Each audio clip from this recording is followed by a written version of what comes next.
नमस्कार, DD news पर आप देखना शुरू कर चुके हैं समाचारों का बुलेटिन। मैं हूं लाल चंद्र सिंह। देखेंगे देश और दुनिया की तमाम बड़ी खबरें, लेकिन सबसे पहले इस समय की हेडलाइंस। प्रधानमंत्री ने असम के कोकराझार में 4,570 करोड़ रुपए से भी अधिक की परियोजनाओं का किया शिलान्यास। 3 नई रेल सेवाओं को दिखाई हरी झंडी। जनसभा संबोधन में कांग्रेस पर जमकर बरसे पीएम। कहा बोडोलैंड दशकों तक कांग्रेस के विश्वासघात का रहा साक्षी। एलपीजी पर भंडार और आपूर्ति को लेकर सरकार का पूरा आश्वासन। जमाखोरों पर सख्त कार्रवाई के निर्देश। पैनिक बुकिंग न करने की सलाह के साथ ज्यादा से ज्यादा पीएनजी कनेक्शन लेने की अपील। विदेश मंत्रालय ने भी दोहराई पीएम मोदी के नेतृत्व में संघर्ष क्षेत्र में भारतीयों की सुरक्षा की प्रतिबद्धता। अनुदान की अनुपूरक मांगों के दूसरे बैच पर हुई चर्चा। वित्त मंत्री निर्मला सीतारमण ने दिया जवाब। विपक्ष के हंगामे को लेकर भी बरसी वित्त मंत्री। विपक्ष पर लगाया गैर जिम्मेदाराना रवैये का आरोप। लोकसभा में विपक्ष के हंगामे पर बरसे केंद्रीय संसदीय कार्य मंत्री किरेन रिजिजू। कहा कांग्रेस का रवैया सदन की गरिमा को शर्मसार करने वाला। सत्ता पक्ष ने लगाया देश हित से खिलवाड़ का आरोप। लोकसभा अध्यक्ष ने भी दी सदन की प्रतिष्ठा बनाए रखने की सलाह। आंध्र प्रदेश, छत्तीसगढ़, गुजरात, हिमाचल प्रदेश, नागालैंड और जम्मू कश्मीर को 1,912.99 करोड़ रुपए की अतिरिक्त केंद्रीय सहायता को मंजूरी। गृह मंत्री अमित शाह की अध्यक्षता में उच्च स्तरीय समिति की बैठक में हुआ फैसला। प्राकृतिक आपदाओं और विपत्ति के लिए प्रतिबद्ध केंद्र सरकार। हेडलाइंस के बाद देखते हैं खबरें विस्तार से। सबसे पहले बात प्रधानमंत्री के असम दौरे की। प्रधानमंत्री नरेंद्र मोदी ने असम के कोकराझार में 4,570 करोड़ रुपए से भी अधिक की परियोजनाओं का शिलान्यास किया। पीएम खराब मौसम की वजह से इस कार्यक्रम में गुवाहाटी से वर्चुअल माध्यम से जुड़े। पीएम ने 3 नई रेल सेवाओं को हरी झंडी दिखाई। इनमें Kamakhya Charlapalli Amrit Bharat express, Guwahati new Jalpaiguri express और नारंगी अगरतला एक्सप्रेस सेवा शामिल हैं। इन परियोजनाओं से असम और उत्तर पूर्वी क्षेत्र में कनेक्टिविटी में सुधार होगा, साथ ही आर्थिक प्रगति और रोजगार के नए अवसर पैदा होंगे।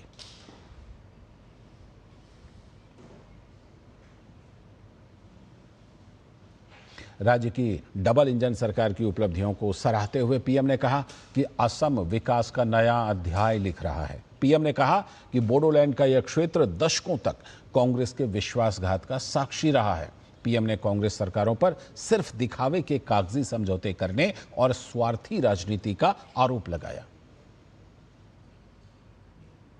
दशकों तक बोडोलैंड का ये क्षेत्र कांग्रेस के विश्वासघात का साक्षी रहा है।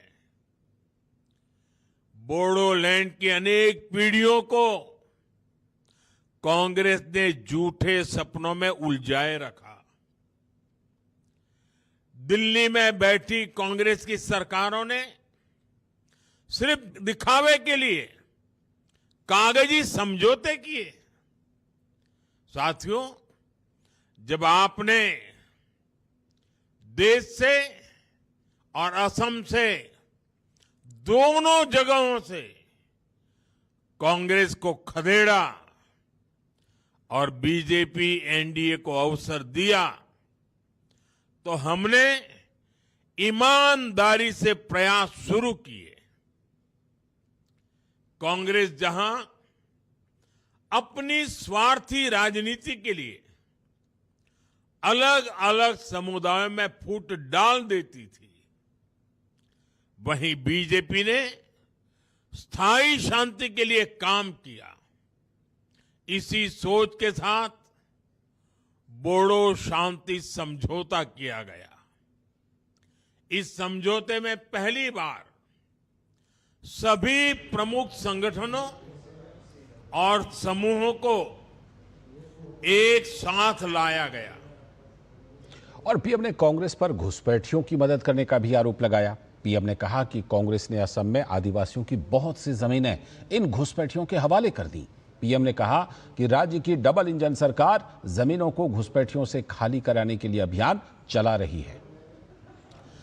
कांग्रेस का एक और बड़ा पाप है जो देश और असम की सुरक्षा के लिए बहुत बड़ा खतरा बन गया है, जिसने रोटी, बेटी और माटी तीनों की सुरक्षा को खतरे में डाला है।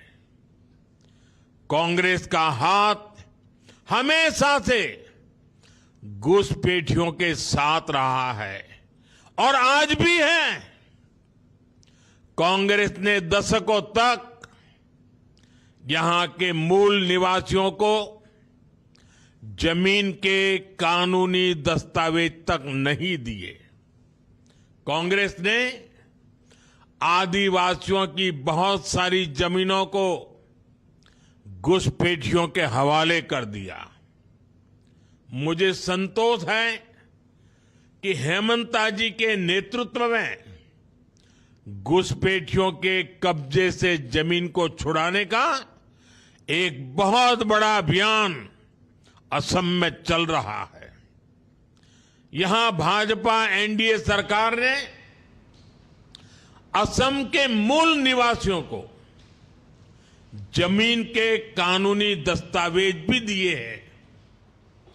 और अब खबर संसद से। लोकसभा में आज अनुदान के लिए पूरक मांगे 2025-26 के लिए दूसरा बैच पारित हो गया। इस दौरान वित्त मंत्री निर्मला सीतारमण ने विपक्ष के हंगामे पर आपत्ति जताई। वित्त मंत्री ने विपक्ष पर निशाना साधते हुए कहा कि जब सरकार देश के हित में सख्त कदम उठा रही है, तब विपक्ष का गैर जिम्मेदाराना रवैया दिख रहा है।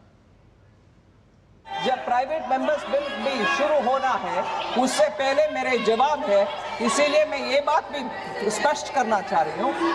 इस देश में ऐसे विदेश के वजह से, विदेश में जो विषय हो रहा है, उसके वजह से जो दिक्कत हमारे देश में आ रही है, उसको हमारे नेतृत्व माननीय मोदी जी के द्वारा उसको कैसे सामना करना है, फंड प्रोवाइड करना है और तैयार रहना है। ऐसे बहुत सारे कदम जब हम उठा रहे हैं, उस समय इस देश का विपक्ष साथ रह करके आम जनता को उम्मीद जताने वाले बात ना करते हुए ऐसे गैर जिम्मेदाराना स्टेप्स जो कर रहे हैं, उसको हम खंडन करना चाहिए। साथ ही वित्त मंत्री निर्मला सीतारमण ने जी राम जी बिल की चर्चा करते हुए कहा कि सप्लीमेंट्री डिमांड प्रोग्राम में 31 मार्च तक का एमजी नरेगा लागू है। इसके लिए 30,000 करोड़ रुपए का नया प्रावधान रखा गया है। उन्होंने स्पष्ट किया कि 1 अप्रैल से जी राम जी बिल के तहत इस योजना के लिए कुल 95,000 करोड़ रुपए का प्रावधान किया गया है। MNREGA sir, Mahatma Gandhi rural employment guarantee scheme, G RAM G bill जब हम लेके आए थे, उस समय 95,000 करोड़ का प्रावधान किया। वो बीई में है 1 अप्रैल से।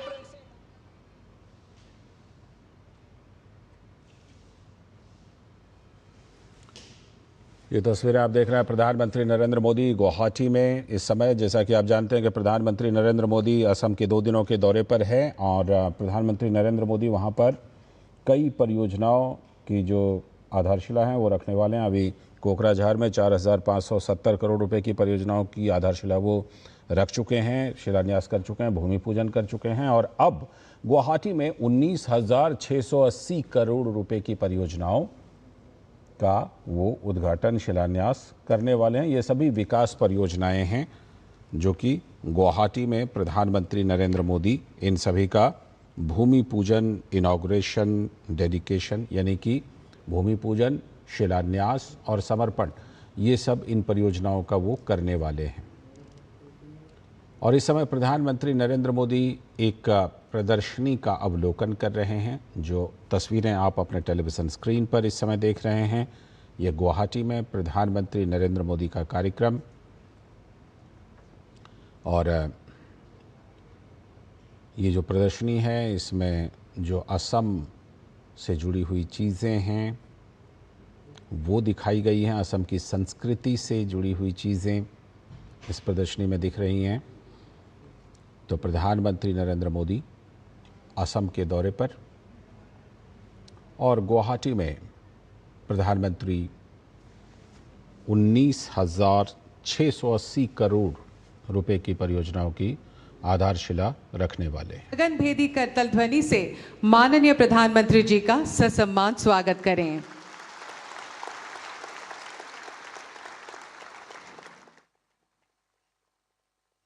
माननीय प्रधानमंत्री जी से निवेदन है कि कृपया मंच पर अपना आसन ग्रहण करें।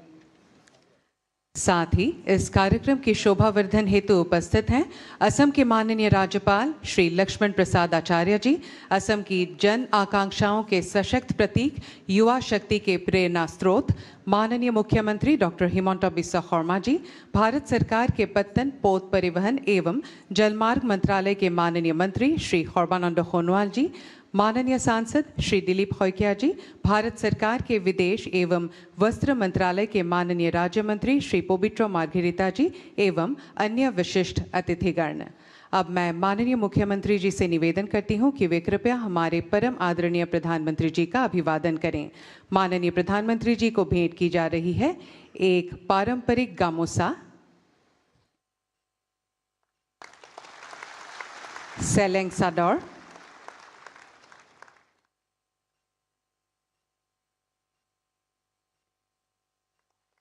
बांस से निर्मित बालक गणेश की एक प्रतिमा,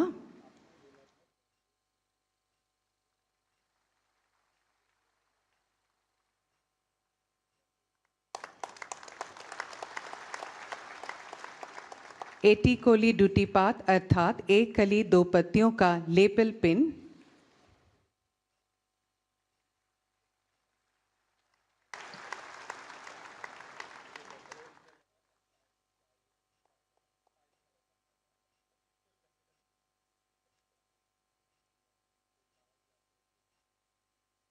एटी कोली डूटीपात की प्रतीकात्मक भावना को अभिव्यक्त करती हुई एक वृक्ष अंकुर का कलात्मक स्मृति चिन्ह, जो चाय बागानों में उगने वाले कोमल अंकुर से लेकर विश्व पटल पर असम की संस्कृति, अर्थव्यवस्था और पहचान को दर्शाती है। धन्यवाद। एटिया मैं অসমৰ পথ প্ৰদৰ্শক আৰু জনহিতৈষী নেতা মাননীয় মুখ্যমন্ত্ৰী ডক্টৰ হিমন্ত বিশ্ব শৰ্মা দেৱক আদৰণি ভাষণ প্ৰদান কৰিবলৈ অনুৰোধ জনাইছোঁ।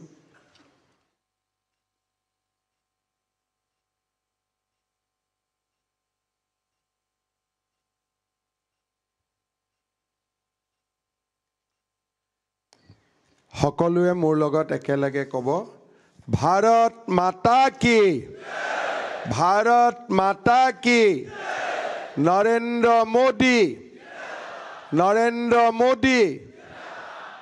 বহুত বহুত ধন্যবাদ।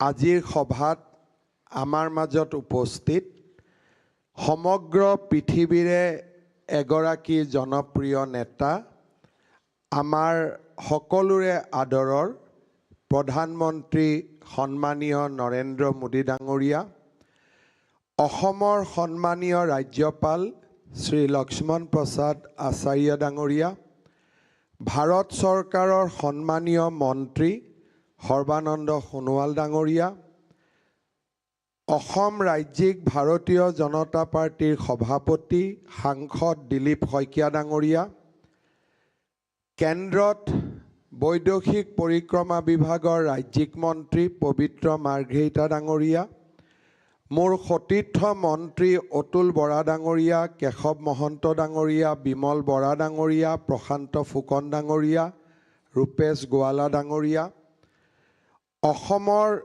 বিভিন্ন চাহ বাগিচাৰ পৰা অহা মোৰ অতিকে সন্মানৰ শ্ৰমিক বন্ধু বান্ধৱীসকল, 8খন চাহ বাগিচাত ডিজিটেলি আমাৰ লগত সংযোজিত হোৱা চাহ বাগিচাৰ সন্মানীয় শ্ৰমিক বন্ধু বান্ধৱীসকল, সন্মানীয় মন্ত্ৰী বিধায়ক আৰু উপস্থিত সুধীবৃন্দ, আজি অসমৰ কাৰণে আৰু আমাৰ সমগ্ৰ দেশৰ কাৰণে এটা অত্যন্ত গৌৰৱ আৰু আনন্দৰ দিন। আমি এটা সপোন দেখিছিলোঁ যে অসমৰ চাহ বাগিচাৰ 200 বছৰীয়া ইতিহাস আমি যেতিয়া পালন কৰিম, সেই সময়ত অসমৰ চাহ বাগিচাৰ শ্ৰমিকসকলে মাটিৰ অধিকাৰ পাব লাগিব। এই সপোন সংকল্পলৈ আৰু সংকল্পৰ পৰা সিদ্ধিলৈ এটা বিশাল পথ আমি অতিক্ৰম কৰি আজি অসমৰ ইতিহাসৰ এটা স্মৰণীয় দিনত আহি আমি উপস্থিত হৈছোঁ। প্ৰধানমন্ত্ৰী নৰেন্দ্ৰ মোদী ডাঙৰীয়াৰ কৰকমলেৰে আজি অসমলৈ অহাৰ 200 বছৰৰ পিছত চাহ বাগিচাৰ লাইনত বাস কৰা শ্ৰমিকসকলক আমি মাটিৰ পট্টা হাতত তুলি দিম। জাতীয় জীৱনৰ ই এক মহান ইতিহাসৰ সাক্ষী হৈ থাকিব। আজিৰ দিনটোত মই অসমৰ সমূহ চাহ শ্ৰমিকক অভিনন্দন জনাইছোঁ আৰু তেখেতসকলৰ শ্ৰম, তেজ আৰু ঘামৰ সন্মান হিচাপে আজি অসমবাসীয়ে তেওঁলোকৰ হাতত মাটিৰ পট্টা তুলি দিব। ই আমাৰ বাবে এক বিৰল আৰু গৌৰৱময় মুহূৰ্ত। অকল মাটিৰ পট্টাই নহয়, চৰকাৰী চাকৰিত 3% সংৰক্ষণ, চিকিৎসা মহাবিদ্যালয়, অভিযান্ত্ৰিক মহাবিদ্যালয়, বিশ্ববিদ্যালয়ত আসন সংৰক্ষণ, চাহ বাগিচাৰ লাইনত খোৱা পানী, পকী ৰাস্তা, ছাত্ৰ ছাত্ৰীৰ কাৰণে প্ৰাথমিক বিদ্যালয়ৰ পৰা হাইস্কুল। আজি আমি সমগ্ৰ চাহ জনজাতি আৰু আদিবাসী সম্প্ৰদায়ৰ মাজত এক শৈক্ষিক নৱজাগৰণৰ বাবে কাম কৰিছোঁ আৰু আজি নিশ্চিতভাৱে আমাৰ যাত্ৰাই এক নিৰ্দিষ্ট গতি লাভ কৰিছে। প্ৰধানমন্ত্ৰী ডাঙৰীয়াৰ উপস্থিতিত মাটিৰ পট্টা লাভ কৰাৰ লগে লগে আমি পৰ্যায়ক্ৰমে অসমৰ 3.5 লাখ শ্ৰমিক পৰিয়ালক আমি মাটিৰ পট্টা দিয়াৰ কাম হাতত ল'ম। মই এই সমগ্ৰ ব্যৱস্থাটোত আমাক সহায় সহযোগিতা কৰা চাহ বাগিচাৰ নেতৃবৃন্দ, সামাজিক কৰ্মী আৰু চাহ বাগিচাৰ স্বত্বাধিকাৰী কোম্পানী সকলোলৈকে ধন্যবাদ আৰু কৃতজ্ঞতা জ্ঞাপন কৰিছোঁ। আজিৰ দিনটো আৰু অহাকালি অসমৰ বাবে এক গৌৰৱ আৰু মহিমামণ্ডিত দিন। প্ৰধানমন্ত্ৰী ডাঙৰীয়াই আজি আৰু কালি দুইটা দিনক সংযোজিত কৰি অসমবাসীক 47,000 কোটি টকাৰ বিভিন্ন প্ৰকল্পৰ উপহাৰ দিব। মই ভাৰতবৰ্ষৰ সন্মানীয় প্ৰধানমন্ত্ৰী নৰেন্দ্ৰ মোদী ডাঙৰীয়াক কৃতজ্ঞ অসমবাসী ৰাইজৰ হৈ ধন্যবাদ আৰু অভিনন্দন জ্ঞাপন কৰিছোঁ। আজি আমাৰ বাবে কেইবাটাও নতুন প্ৰকল্পৰ শুভাৰম্ভণি হ'ব। প্ৰধানমন্ত্ৰী ডাঙৰীয়াই আজি এই সভাৰ পৰাই দেশৰ 9,32 লাখ কৃষকক PM কিষাণ আঁচনিৰ জৰিয়তে 22 সংখ্যক কিস্তিৰ ধন প্ৰদান কৰিব। আজিৰ দিনটোতে ৰাজ্য চৰকাৰৰ উদ্যোগত নিৰ্মাণ হোৱা 120 মেগাৱাট কপিলী জলবিদ্যুৎ প্ৰকল্প, যি ৰাজ্য চৰকাৰৰ প্ৰচেষ্টাত নিৰ্মাণ হৈ উঠিছে। প্ৰধানমন্ত্ৰী ডাঙৰীয়াই আজি উদ্বোধন কৰাৰ লগে লগে আমি গ্ৰিডত ইলেক্ট্ৰিচিটি পাবলৈ সক্ষম হ'ম।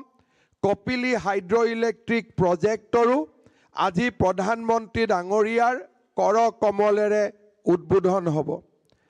শ্ৰদ্ধাৰ সুধীমণ্ডলী, প্ৰধানমন্ত্ৰী ডাঙৰীয়াৰ এটা সপোন আছিল যে প্ৰত্যেক ৰাজ্যতে এটা ইউনিটি মল বা একতা মল নিৰ্মাণ হ'ব, য'ত অসমৰ মানুহে সেই একতা মলত গৈ গুজৰাট, হাৰিয়ানা, তামিলনাডু, মহাৰাষ্ট্ৰৰ সম্পদসমূহক তেওঁলোকৰ যি পৰম্পৰাগত সামগ্ৰী তাক কিনিবলৈ পাব আৰু ঠিক তেনেদৰে অসমৰ পৰম্পৰাগত সামগ্ৰীসমূহ দেশৰ আন ৰাজ্যসমূহত কিনিবলৈ পাব আৰু এই একতা মলবিলাকত দেশৰ সকলো ৰাজ্যৰে পৰম্পৰাগত সামগ্ৰীসমূহ থাকিব।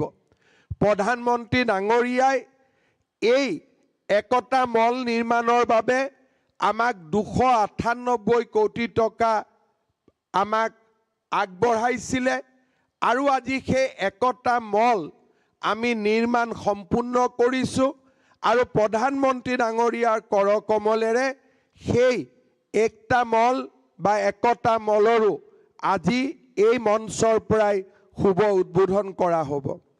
সন্মানীয় মন্ত্ৰী সৰ্বানন্দ সোণোৱাল ডাঙৰীয়া উপস্থিত আছে। পাণ্ডু বন্দৰ চৌহদৰ পৰা 37 নম্বৰ ৰাষ্ট্ৰীয় ঘাইপথলৈ কেন্দ্ৰীয় জাহাজ বন্দৰ আৰু জলপথ মন্ত্ৰালয়ে নিৰ্মাণ কৰা এলিভেটেড কৰিডৰ আৰু প্ৰথমটো অসমৰ সামুদ্ৰিক দক্ষতা উন্নয়ন কেন্দ্ৰ, যাৰ জৰিয়তে অসমৰ যুৱক যুৱতীসকলে জাহাজৰ সৈতে জড়িত স্কিল আহৰণ কৰিব পাৰিব। 5,000তকৈ অধিক শিক্ষাৰ্থীয়ে এই বিষয়ত অধ্যয়ন কৰি সংস্থাপন পাবৰ সুবিধা পাব। তেনে সামুদ্ৰিক দক্ষতা উন্নয়ন কেন্দ্ৰও আজি প্ৰধানমন্ত্ৰী ডাঙৰীয়াই ডিব্ৰুগড়ত নিৰ্মাণ কৰাৰ বাবে ইয়াৰে পৰা ভূমি পূজন কৰিব। শ্ৰদ্ধাৰ সুধী মণ্ডলী, আমাৰ বাবে নুমলীগড় শোধানাগাৰে কেইটামান দিন আগতে নৱৰত্নৰ স্বীকৃতি পাইছে আৰু অসমত নুমলীগড় শোধানাগাৰে ঔদ্যোগিক এক পৰিৱৰ্তন আনিবলৈ সক্ষম হৈছে। কেইটামান দিন আগতে মাননীয় প্ৰধানমন্ত্ৰী ডাঙৰীয়াই নুমলীগড়লৈ গৈ বাঁহৰ পৰা ইথানেল নিৰ্মাণ কৰিব পৰা বায়' ৰিফাইনেৰীৰ শুভ উদ্বোধন কৰিছিল। আজি নুমলীগড় ৰিফাইনেৰীৰ প্ৰডাক্ট পাইপলাইন যি নেকি 1.72 মিলিয়ন টনৰ পৰা 5.5 মিলিয়ন টন হ'ব, নৰ্থ ইষ্ট গেছ গ্ৰিড আৰু হাইলাকান্দিৰ 5 গ্ৰামত নিৰ্মাণ কৰা নুমলীগড় শোধানাগাৰৰ ৰেল ফ্ৰেট POL টাৰ্মিনেলো প্ৰধানমন্ত্ৰী ডাঙৰীয়াই উদ্বোধন কৰিব আৰু নুমলীগড় শোধানাগাৰৰ এই আটাইকেইটা প্ৰকল্পৰ বাবে 10,448 কোটি টকা ব্যয় কৰি অসমৰ ঔদ্যোগিক ক্ষেত্ৰক এক নতুন মাত্ৰা প্ৰদান কৰা হৈছে। প্ৰধানমন্ত্ৰী ডাঙৰীয়াই উত্তৰ পূৰ্বৰ ট্ৰান্সফৰ্মেশ্যন থ্ৰু ট্ৰান্সপৰ্টেশ্যন প্ৰধানমন্ত্ৰী ডাঙৰীয়াৰ সেই মন্ত্ৰক সৰুগত কৰি নৰ্থ ইষ্ট ৰেলৱে আৰু ভাৰতীয় ৰেলৱে নিৰ্মাণ কৰি উলিওৱা কেইবাটাও নতুন আঁচনি আজি প্ৰধানমন্ত্ৰী ডাঙৰীয়াৰ কৰকমলেৰে খন্তেক সময় পিছতেই ৰাষ্ট্ৰৰ বাবে উৎসৰ্গা কৰা হ'ব। Chaparmukh Dibrugarh railway line 571 kilometre আমি বৈদ্যুতিকৰণ সম্পূৰ্ণ কৰিছোঁ। 558 কিলোমিটাৰ ৰঙিয়া মুকক চেলেং ৰেলৱে লাইন, 315 কিলোমিটাৰ দৈৰ্ঘ্যৰ বদৰপুৰ শিলচৰ বদৰপুৰ চুৰাইবাৰী ৰেলৱে লাইন সেৱাও আজি প্ৰধানমন্ত্ৰী ডাঙৰীয়াই উদ্বোধন কৰিব। ফৰকাটিঙৰ পৰা তিনিচুকীয়ালৈ ৰেলৰ দ্বৈত লাইন নিৰ্মাণৰ বাবেও 3,633 কোটি টকাৰ এক ব্যাপক প্ৰকল্প প্ৰধানমন্ত্ৰী ডাঙৰীয়াই আজি অসমৰ জনতাৰ বাবে কাম আৰম্ভ কৰিব, উদ্বোধন কৰিব, যি আমাৰ বাবে এক গৌৰৱৰ দিন হ'ব। মই বহু কথা ক'ব খোজা নাই। যোৱা 5টা বছৰত অসমৰ দৰিদ্ৰ জনতাক ন্যায় প্ৰদান কৰা, চাহ বাগিচাৰ শ্ৰমিকক সামাজিক অৰ্থনৈতিক ৰাজনৈতিক সন্মান প্ৰদান কৰা আৰু আমাৰ ৰাজ্যখনত পৰিৱৰ্তনৰ মাজেৰে বিকাশ আৰু উন্নয়নৰ মাজেৰে আমাৰ ৰাজ্যখনক নতুন দিগন্তলৈ লৈ যোৱাৰ বাবে আমি প্ৰচেষ্টা কৰিছিলোঁ। প্ৰধানমন্ত্ৰী ডাঙৰীয়াৰ নেতৃত্বত এডভান্টেজ আসাম 2.0 আৰম্ভ হৈছিলে। 5 লাখ কোটি টকাৰ অসমত বিনিয়োগৰ আমি ব্যৱস্থা আৰম্ভ কৰিছিলোঁ। 1,60,000 ল'ৰা ছোৱালীক আমি নিকা নিযুক্তি দিছিলোঁ। 40 লাখ মহিলাক অৰুণোদয় সন্মানেৰে আমি সন্মানিত কৰিছিলোঁ। 32 লাখ মহিলাক উদ্যমিতাৰ অভিযানত আমি সমাহিত কৰিছিলোঁ। 7 লাখ চাহ বাগিচাৰ শ্ৰমিকক এটিকলি দুটিপাত আঁচনিৰে আমি তেওঁলোকক সন্মান জনাইছিলোঁ। আৰু অসমৰ কাৰণে দূৰদৰ্শী আৰু আগতে আমি কেতিয়াও চিন্তা কৰিব নোৱাৰা বহু প্ৰকল্পৰ কাম আমি আৰম্ভ কৰিবলৈ সক্ষম হৈছিলোঁ। আমি কোনো অসমীয়াই কেতিয়াও কল্পনা কৰিব পৰা নাছিলোঁ যে গুৱাহাটী বিমানবন্দৰে আন্তঃৰাষ্ট্ৰীয় মানদণ্ড চুব। আমি কোনো অসমীয়াই কেতিয়াও কল্পনা কৰিব পৰা নাছিলোঁ যে কাজিৰঙাৰ ওপৰত 32 কিলোমিটাৰৰ এলিভেটেড কৰিডৰ হ'ব। যোৰহাট আৰু গুৱাহাটীৰ মাজত দূৰত্ব 1.5 ঘণ্টা কমি যাব। আমি কোনেও কেতিয়াও ভাবিবও পৰা নাছিলোঁ যে নুমলীগড় আৰু গহপুৰৰ মাজত ৰেল আৰু গাড়ী যাব পৰা টানেল নিৰ্মাণ হ'ব ব্ৰহ্মপুত্ৰৰ গহ্বৰত আৰু পৃথিৱীৰ দ্বিতীয়টো টানেল আমাৰ অসমত নিৰ্মাণ হ'ব। প্ৰধানমন্ত্ৰী ডাঙৰীয়াৰ নেতৃত্বত এতিয়া আমি 3টা ইকনমিক কৰিডৰৰ সপোন দেখিছোঁ। শ্ৰীৰামপুৰৰ পৰা গুৱাহাটীলৈ আমি এটা ডেডিকেটেড কৰিডৰৰ সপোন দেখিছোঁ, য'ত নেকি 4 ঘণ্টা 3.5 ঘণ্টাৰ ভিতৰত শ্ৰীৰামপুৰৰ পৰা আমি গুৱাহাটী আহি পাব পাৰোঁ। শিলচৰৰ পৰা গুৱাহাটীলৈ আমি ডেডিকেটেড কৰিডৰৰ সপোন দেখিছোঁ, যাতে শিলচৰৰ পৰা গুৱাহাটীলৈ আহিবলৈ 4 ঘণ্টা 4.5 ঘণ্টাতকৈ বেছি সময় নালাগে। আৰু গুৱাহাটীৰ পৰা তিনিচুকীয়ালৈ আমি ডেডিকেটেড কৰিডৰৰ সপোন দেখিছোঁ, যাতে আমি 5 বা 6 ঘণ্টাৰ ভিতৰত মাৰ্ঘেৰিটাত গৈ উপস্থিত হ'ব পাৰোঁ। সেই সপোনবিলাক এটা সময়লৈকে সপোন আছিলে, কিন্তু অহাকালি প্ৰধানমন্ত্ৰী ডাঙৰীয়াই শিলচৰলৈ যাব আৰু 22,000 কোটি টকা ব্যয়েৰে শিলচৰ আৰু গুৱাহাটীৰ মাজত এই ডেডিকেটেড কৰিডৰ নিৰ্মাণৰ কাম শুভ আৰম্ভণি কৰিব। অৰ্থাৎ আজি অসমীয়াই যি সপোন দেখে, অসমে যি সপোন দেখে, সেই সপোন বাস্তৱত ৰূপায়িত কৰিবৰ বাবে ভাৰতবৰ্ষৰ প্ৰধানমন্ত্ৰী নৰেন্দ্ৰ মোদী ডাঙৰীয়াৰ আশীৰ্বাদ অসমবাসীৰ লগত আছে। অসমলৈ শান্তি আহিলে, বিকাশৰ গংগা আহিলে, এতিয়া আমাৰ বাবে নতুন সময় আৰু আমি নতুন সপোন দেখাৰ সময়। প্ৰধানমন্ত্ৰী ডাঙৰীয়াই 2047 চনত এখন অমৃত ভাৰতৰ সপোন দেখে, যিখন ভাৰত পৃথিৱীৰ ভিতৰতে এখন বিকশিত উন্নত ৰাষ্ট্ৰলৈ ৰূপান্তৰ হ'ব। মই প্ৰধানমন্ত্ৰী ডাঙৰীয়াই এডভান্টেজ অসমত দিয়া ভাষণৰ এটা শব্দ উল্লেখ কৰিব খুজিছোঁ। প্ৰধানমন্ত্ৰী ডাঙৰীয়াই কৈছিলে যে 2047 ভাৰত যেতিয়া বিশ্বৰ ভিতৰতে সৰ্বশ্ৰেষ্ঠ ৰাজ্য হ'ব, আমাৰ অসমো ভাৰতৰ ভিতৰত এখন সৰ্বশ্ৰেষ্ঠ ৰাজ্যত পৰিণত হ'ব লাগিব। প্ৰধানমন্ত্ৰী ডাঙৰীয়াই আমাক সপোন দেখাইছিলে যে এতিয়া চিপছৰ পৰা চাহলৈ, চাই से चिप्स तक आसाम विश्व को देने का काम करेगा। प्रधानमंत्री जी ने हमें सपना देखने के लिए ताकत दिया और प्रधानमंत्री जी का आशीर्वाद से हम सपना देखना शुरू किया और सपना को संकल्प तक लेके गया और संकल्प से आज हमें सिद्धि भी मिलना शुरू भी हो चुका है। मैं हमारे असम वासियों का ओर से प्रधानमंत्री जी को धन्यवाद देता हूं।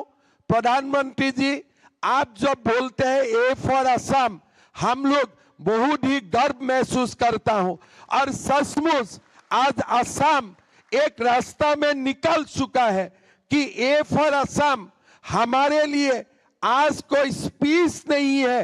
ए फॉर असम असम वासियों के लिए आज एक आदर्श है, हमारे लिए एक लक्ष्य है और ये आदर्श और लक्ष्य का पीछे हम लोग काम करेगा और इसको साकार करने के लिए हम भरपूर परिश्रम करूंगा, प्रयास करूंगा और आपका असम के लिए जो सपना है इसको हम लोग सब लोग मिलकर साकार करके दिखाऊंगा, यही हमारा लक्ष्य है।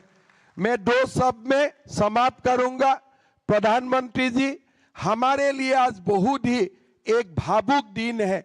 अभी अभी हम आपको एग्जीबिशन दिखाया था कैसे ब्रिटिशों ने हमारे चाय बागान का श्रमिकों को कैसे झारखंड, छत्तीसगढ़, बिहार, उड़ीसा, छोटानागपुर से कैसे लेके आए थे। 200 साल पहले ये लोग हमारे देश में आए, हमारा प्रदेश में आए और पूरा दुनिया में लोगों को असम को पहचान दिया कि असम का चाय असम का पहचान बना।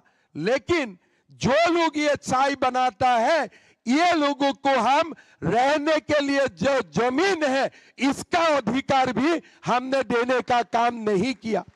कांग्रेस सरकार ने निर्णय लिया कि चाय बागान का श्रमिकों को खाली एलपी स्कूल तक पढ़ने का अधिकार है। प्रधानमंत्री जी, 5 साल में हम लोगों ने मिलके 300 हाई स्कूल बनाया हमारा चाय बागानों का श्रमिकों के लिए। हमने सरकारी नौकरी में 3% रिजर्वेशन दिया और हमने निर्णय लिया कि हमारे चाय बागान का श्रमिक एसपी भी बनेगा, डिस्ट्रिक्ट मजिस्ट्रेट भी बनेगा और काम करके और असम का नाम रोशन करेगा।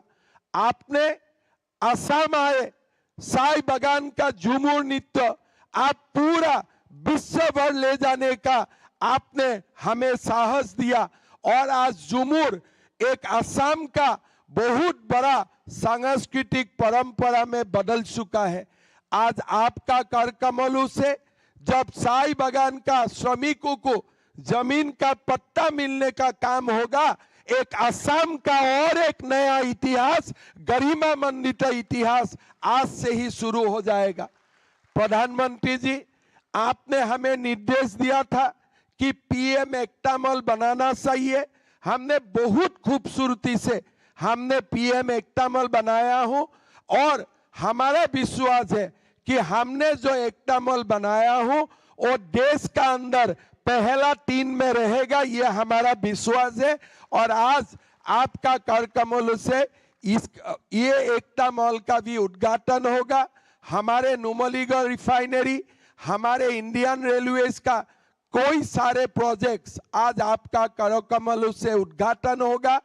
आज और काल मिला के आप असम को लगभग 50,000 करोड़ रुपया का सौगात देगा, जो हम कभी कल्पना भी नहीं कर सकते थे। मैं आपको पूरे असम वासियों का ओर से, हॉल में तो हम लोग 5,000 है, लेकिन 800 चाय बागान से हमारे पूरा चाय बागान के भाई बहन लोग ये अनुष्ठान देख रहे हैं। सारे चाय बागानों का श्रमिकों का आशीर्वाद आपका साथ रहेगा और आपका ताकत से हम लोग परिश्रम करेगा, हम लोग मिल के काम करूंगा और सचमुच असम को ए फॉर असम हम लोग बनाते रहेगा। यही संकल्प के साथ मैं मेरा वाणी का विराम देता हूं। मेरा साथ आप लोग बोलिए, नरेंद्र मोदी, नरेंद्र मोदी, भारत माता की, भारत माता की, वंदे वंदे। बहुत बहुत धन्यवाद। धन्यवाद महोदय। आपके दूरदर्शी नेतृत्व में असम निरंतर विकास, समृद्धि और प्रगति की नई ऊंचाइयों को छू रहा है। देवियों सज्जनों, आज हम सभी के लिए अत्यंत गर्व और सौभाग्य का दिन है, क्योंकि आज माननीय प्रधानमंत्री श्री नरेंद्र मोदी जी के कर कमलों द्वारा असम की अनेक महत्वपूर्ण विकास परियोजनाओं का शिलान्यास, भूमि पूजन, लोकार्पण तथा कई परियोजनाएं राष्ट्र को समर्पित की जाएगी।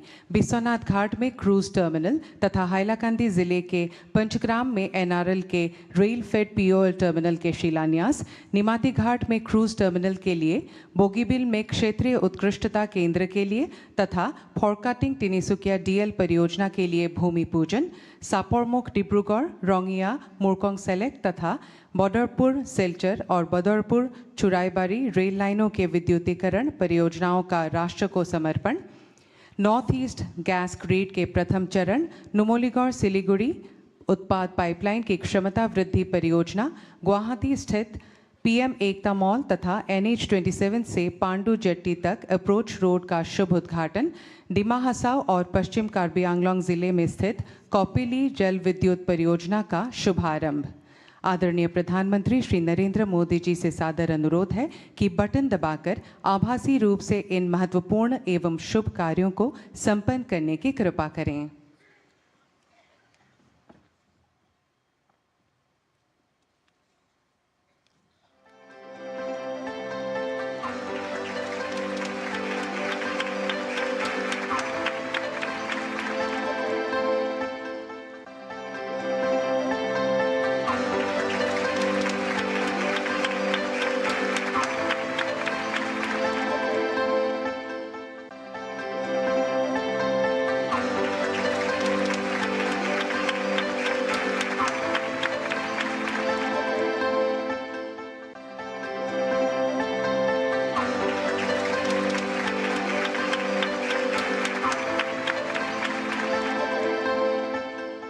प्रधानमंत्री श्री नरेंद्र मोदी जी के विजन के तहत भारत में अंतर्देशीय जलमार्ग यात्री और माल परिवहन के लिए इको फ्रेंडली और अफोर्डेबल माध्यम के रूप में उभरे हैं। पूर्वोत्तर राज्यों में कनेक्टिविटी और विकास में इनलैंड वाटरवेज की भूमिका लगातार बढ़ रही है। टर्मिनल, जेटी और जलमार्ग से जुड़े बुनियादी ढांचे तेजी से विकसित हो रहे हैं, जिससे न सिर्फ कनेक्टिविटी बल्कि रोजगार के अवसर भी बढ़ रहे हैं। इसी कड़ी में गुवाहाटी के पांडु पोर्ट को राष्ट्रीय राजमार्ग 27 से जोड़ने वाला अत्याधुनिक एलिवेटेड रोड कॉरिडोर बनकर तैयार है, जो शहर की भीड़ से बचाते हुए निर्बाध कार्गो आवागमन सुनिश्चित करेगा और अंतर्देशीय जलमार्ग लॉजिस्टिक्स को मजबूती देगा।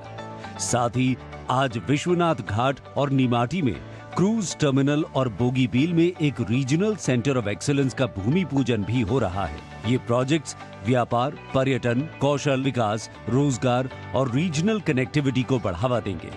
श्री नरेंद्र मोदी जी के द्वारा मिल रहा इन सभी परियोजनाओं का उपहार असम के लोगों के लिए गर्व का अवसर है।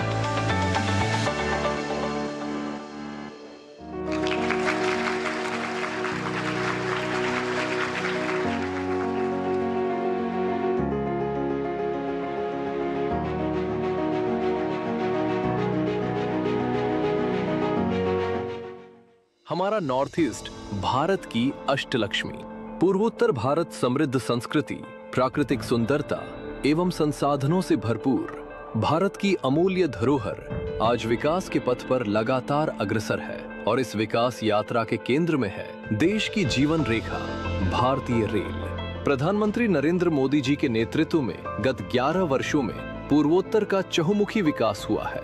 कनेक्टिविटी के क्षेत्र में नॉर्थ ईस्ट का कायाकल्प इस क्षेत्र की प्रगति के प्रति सरकार की प्रतिबद्धता का प्रतिबिंब है। आज असम और पूरा नॉर्थ ईस्ट भारत के विकास का नया प्रवेश द्वार बन रहा है। मल्टी मॉडल कनेक्टिविटी के संकल्प ने इस क्षेत्र की दिशा और इसकी दशा दोनों बदली है। इसी कड़ी में आज प्रधानमंत्री जी के द्वारा रंगिया मुरकंग सेलेक, चापरमुख डिब्रूगढ़ और बदरपुर सिलचर एवं बदरपुर चुड़ाईबाड़ी तक कुल 1444 किलोमीटर रेल लाइनों के विद्युतीकरण का राष्ट्र को समर्पण तथा फरकाटिंग तिनसुकिया 194 किलोमीटर रेल लाइन के दोहरीकरण का शिलान्यास भी आज किया जा रहा है। आज भारतीय रेल 100% विद्युतीकरण के लक्ष्य की ओर भी तेजी से बढ़ रही है और इस दिशा में नॉर्थ ईस्ट में रेल लाइनों का विद्युतीकरण एक अहम कदम है। रेल लाइन दोहरीकरण से असम में रेल कनेक्टिविटी होगी बेहतर और रोजगार के अवसरों का होगा सृजन। इन सभी रेल परियोजनाओं से नॉर्थ ईस्ट में रेल कनेक्टिविटी की सूरत तो बदलेगी, साथ ही इंफ्रास्ट्रक्चर के विस्तार को भी गति मिलेगी।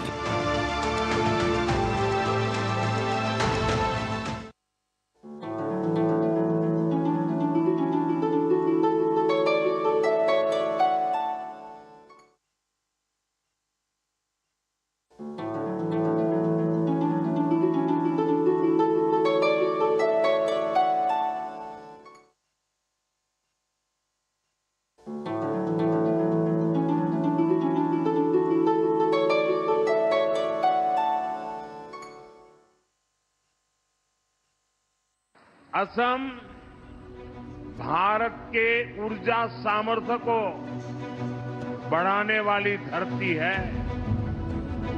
प्रधानमंत्री श्री नरेंद्र मोदी जी के नेतृत्व में भारत सरकार के hydrocarbon vision 2030 for the north east के अंतर्गत उत्तर पूर्वी क्षेत्र की जरूरतों को देखते हुए नुमालीगढ़ रिफाइनरी की क्षमता को 3 गुने से अधिक विस्तार किया जा रहा है। बढ़ी हुई रिफाइनरी क्षमता को उचित उपयोग के लिए संबंधित पाइपलाइन की क्षमता को भी 3 गुना बढ़ाया गया है। परियोजना के क्रियान्वयन के दौरान कुशल नेतृत्व प्रबंधन और त्वरित निर्णय क्षमता से परियोजना लागत के 100 करोड़ रुपए की बचत संभव हो सकी है। साथ ही इसने असम और पश्चिम बंगाल में व्यापक रोजगार सृजित किया। नुमालीगढ़ सिलीगुड़ी प्रोडक्ट पाइपलाइन की उन्नत सुविधाएं अब भारत के माननीय प्रधानमंत्री श्री नरेंद्र मोदी जी द्वारा राष्ट्र को समर्पित की जा रही हैं। इसी क्रम में एक और ऐतिहासिक पहल पूर्वोत्तर क्षेत्र में स्वच्छ ऊर्जा के भविष्य को आकार दे रही है। उत्तर पूर्वी राज्यों में उपलब्ध ऊर्जा संसाधनों के समुचित विकास के लिए एक प्राकृतिक गैस पाइपलाइन नेटवर्क की आवश्यकता महसूस की गई। नॉर्थ ईस्ट के हर राज्य को इस ग्रिड से जोड़ने के लिए 9,200 करोड़ से ज्यादा की लागत राशि से इंद्रधनुष गैस ग्रिड लिमिटेड नाम से एक ज्वाइंट वेंचर भी बनाया गया। इसका फेज 1 जो आज श्री नरेंद्र मोदी जी द्वारा राष्ट्र को समर्पित की जा रही है, जो असम, अरुणाचल प्रदेश और नागालैंड में 553 किलोमीटर तक विस्तृत है और इसकी क्षमता 4.75 MMSCM पर डे है। पहली बार प्राकृतिक गैस ब्रह्मपुत्र के उत्तर तट तक पहुंची है, जिससे सिटी गैस डिस्ट्रीब्यूशन, उद्योगों, चाय बागानों, अनटैप्ड ONGC गैस रिजर्व्स तथा नुमालीगढ़ रिफाइनरी लिमिटेड जैसे उपभोक्ताओं को नेशनल गैस ग्रिड से जोड़ने का मार्ग प्रशस्त हुआ है। दक्षिणी असम में ऊर्जा की बढ़ती जरूरतों को देखते हुए एक अत्याधुनिक सुविधाओं वाले भंडारण एवं वितरण केंद्र की स्थापना की जा रही है। 433 करोड़ रुपए की लागत से बनने वाले इस केंद्र को नुमालीगढ़ रिफाइनरी से 5 ग्राम तक रेलवे लाइन के द्वारा जोड़ा जाएगा।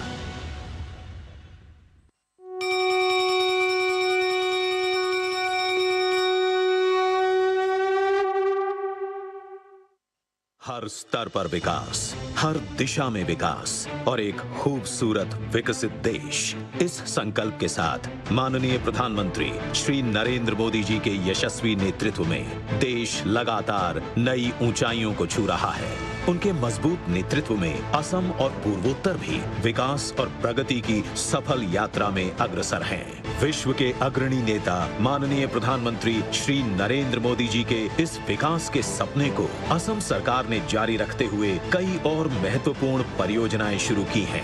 एक भारत श्रेष्ठ भारत। इसी श्रेष्ठ भारत के संकल्प के तहत असम की राजधानी गुवाहाटी में एकता मॉल बनकर तैयार हो गया है। एकता मॉल से लोकल इकोनॉमी को भी गति मिलेगी और एक भारत श्रेष्ठ भारत की भावना की भी और अधिक मजबूत होगी। ये प्रधानमंत्री एकता मॉल स्थानीय रूप से उत्पादित वस्तुओं, छोटे व्यवसायों, कारीगरों, सड़क किनारे के व्यापारियों तथा पारंपरिक खाद्य व्यवसायियों को एक वाणिज्यिक मंच प्रदान करेगा। ये मॉल पर्यटन और शिल्प कला के विकास का एक महत्वपूर्ण केंद्र भी बनेगा। प्रधानमंत्री Ekta mall ODOP, one district one product, पारंपरिक उत्पादों और GI टैग युक्त वस्तुओं के वाणिज्यिक विकास का एक स्थायी केंद्र होगा। केंद्र सरकार के सहयोग से बने इस मॉल का कुल निर्माण व्यय 298 करोड़ रुपए है। G+4 इमारत वाले इस मॉल का प्रमुख विशेषताएं हैं। अन्य राज्यों और केंद्र शासित प्रदेशों के लिए पर्याप्त और समान आकार के 35 वाणिज्यिक स्टॉल बनाए गए हैं।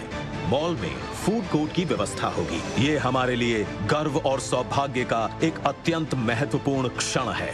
आज माननीय प्रधानमंत्री श्री नरेंद्र मोदी जी इस सपनों के मॉल का उद्घाटन कर इसे जनता को समर्पित करने जा रहे हैं।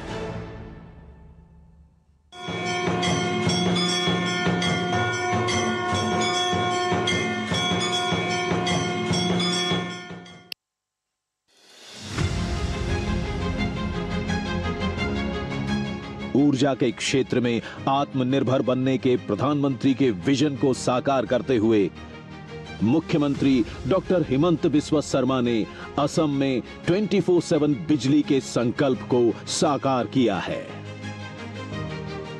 पिछले 5 वर्षों में असम ने इस क्षेत्र में ऐतिहासिक प्रगति की है। पूर्वोत्तर का ऊर्जा केंद्र बनता असम आज बिजली उत्पादन और आपूर्ति के क्षेत्र में राष्ट्रीय औसत से आगे बढ़ चुका है। 5 वर्षों में 12 लाख से अधिक नए बिजली कनेक्शन आवंटित किए गए हैं।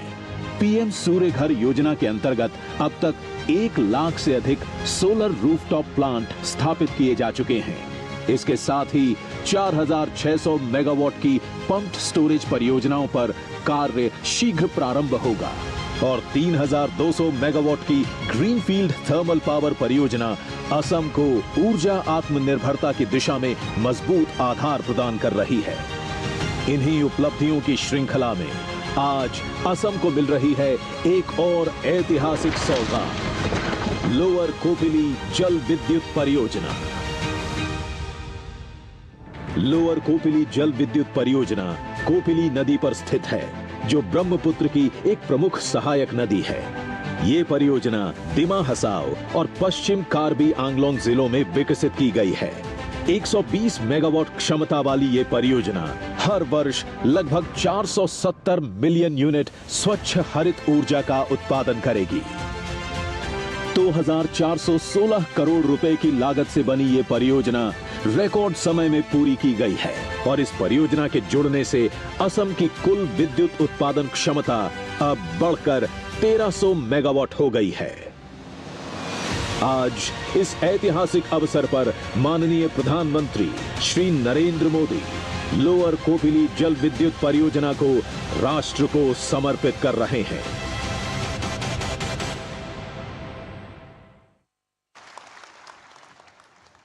धन्यवाद। देवियों सज्जनों, यह हमारे लिए अत्यंत गर्व का क्षण है कि असम, विशेषकर हमारे चाय बागान के श्रमिक समुदाय आज विकास और जन कल्याण की दिशा में एक नया इतिहास रचने की ओर अग्रसर हैं। सर्वप्रथम हम एक ऑडियो विजुअल प्रस्तुत करेंगे जिसमें चाय बागान के श्रमिकों के भूमिहीन होने के दौर से लेकर आज भूमि पट्टा प्राप्त करने तक की यात्रा को दर्शाया गया है। हर सुबह जब दुनिया का एक बड़ा हिस्सा अपने दिन की शुरुआत एक कप चाय से करता है, तभी कहीं दूर इन हरे भरे बागानों में कुछ हाथ सुबह की पहली रोशनी के साथ काम में लग जाते हैं। यही हाथ उगाते हैं दुनिया भर में मशहूर असम की चाय। लेकिन इस खुशबू के पीछे छिपी है हजारों लाखों चाय बागान श्रमिकों की मेहनत, संघर्ष और अनकही कहानियां। ब्रिटिश काल में जब असम में चाय बागानों की स्थापना हुई, पीढ़ी दर पीढ़ी ये परिवार चाय बागानों की लेबर लाइनों में ही बसते रहे। लेकिन जिस जमीन पर ये रहते थे उसका स्वामित्व चाय बागानों के नाम ही बना रहा। भूमि पट्टा न होने के कारण इन परिवारों को घर बनाने, बैंक से ऋण लेने और कई सरकारी योजनाओं का लाभ पाने में लंबे समय तक कठिनाइयों का सामना करना पड़ा। ये एक ऐसा प्रश्न था जिसके समाधान का इंतजार लंबे समय से किया जा रहा था। प्रधानमंत्री श्री नरेंद्र मोदी जी ने यह पहचाना कि असम की पहचान और प्रगति में चाय बागान समुदाय का योगदान अत्यंत महत्वपूर्ण है।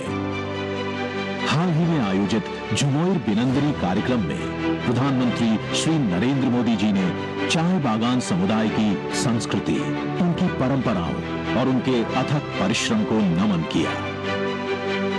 असम के मुख्यमंत्री श्री हिमंत बिस्वा शर्मा ने इस दशकों पुरानी समस्या का स्थायी और ऐतिहासिक समाधान करने का संकल्प लिया। Assam fixation of ceiling on land holdings amendment act 2025 के माध्यम से लेबर लाइनों की जमीन को चाय बागानों की सहायक भूमि से अलग पहचान दी गई। असम सरकार ने मिशन वसुंधरा के माध्यम से भूमि रिकॉर्ड को आधुनिक और डिजिटल बनाया। ये पहल असम के 707 चाय बागानों को कवर करती है और लगभग 3.54 लाख चाय बागान परिवारों को लाभ पहुंचाएगी।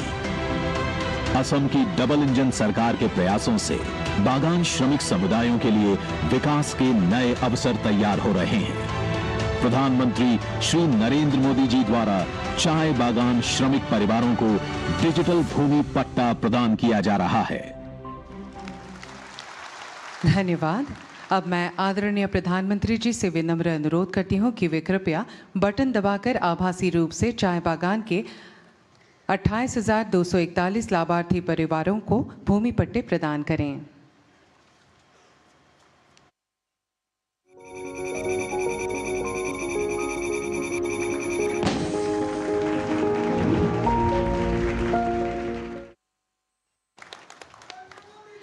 धन्यवाद महोदय। यह चाय बागान समुदाय के लिए भूमि सुरक्षा और सम्मान सुनिश्चित करने की दिशा में एक युगांतरकारी कदम है। अब मैं माननीय प्रधानमंत्री श्री नरेंद्र मोदी जी से सादर अनुरोध करती हूं कि वे कृपया 3 चाय बागान श्रमिकों को प्रतीकात्मक भूमि पट्टा प्रदान करें। सर्वप्रथम मैं कचार जिले के मोनियरखाल चाय बागान की श्रीमती सीमा नायक को मंच पर बुलाना चाहूंगी।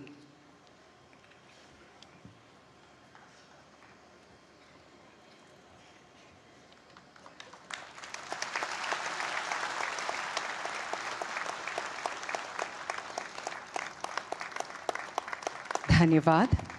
अब मैं डिब्रूगढ़ जिले के डीनजॉय चाय बागान के श्री कुथाराती भूमिज को मंच पर आमंत्रित करती हूं।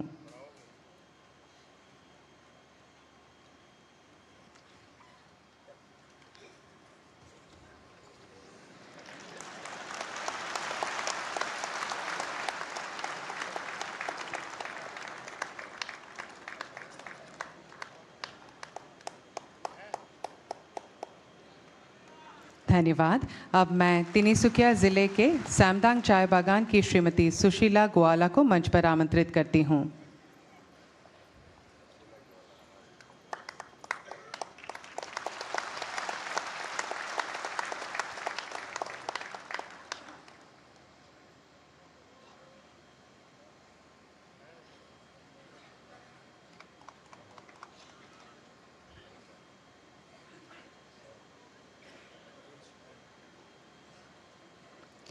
धन्यवाद महोदय। देवियों सज्जनों, अब असम की पावन धरती से प्रधानमंत्री किसान सम्मान निधि पीएम किसान की 22वीं किस्त का हस्तांतरण किया जाएगा, जो देश के किसानों के कल्याण हेतु भारत सरकार की एक ऐतिहासिक पहल है। मैं माननीय प्रधानमंत्री महोदय से निवेदन करती हूं कि वे बटन दबाकर पीएम किसान की 22वीं किस्त जारी करने की कृपा करें।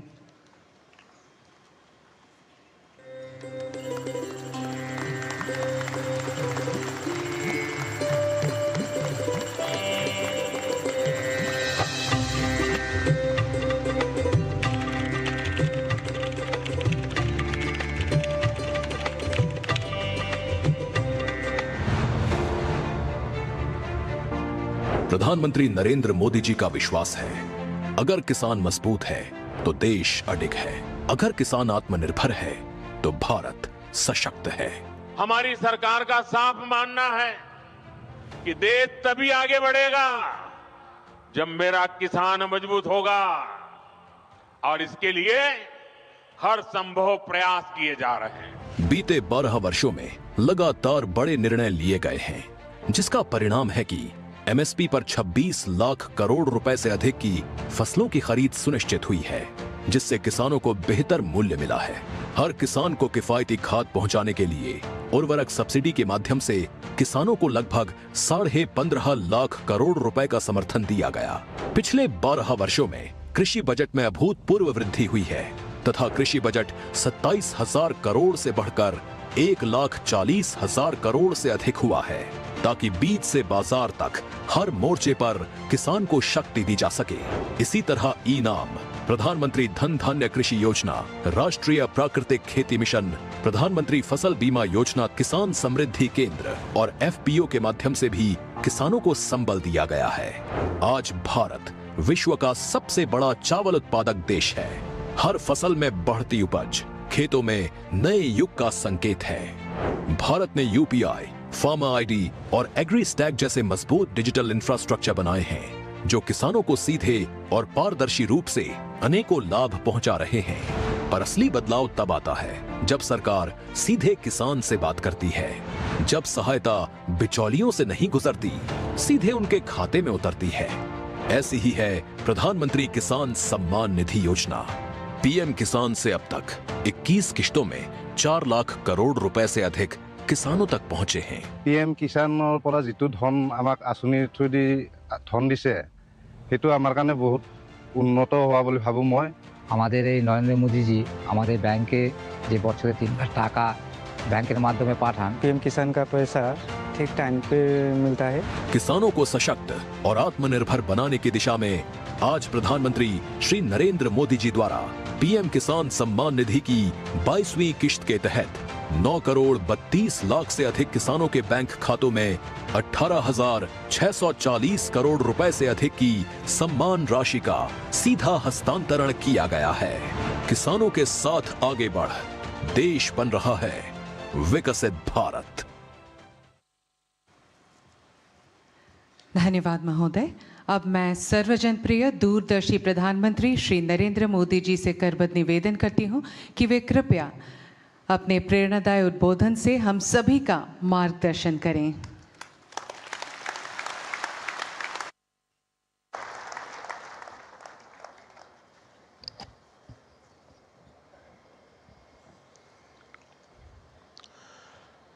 मोर मरमोर गुवाहाटीबासी राइज आपना लोकाक মই मोर आंतरिक नमस्कार जनाइछु। असम के राज्यपाल लक्ष्मण प्रसाद आचार्य जी, यहाँ के लोकप्रिय मुख्यमंत्री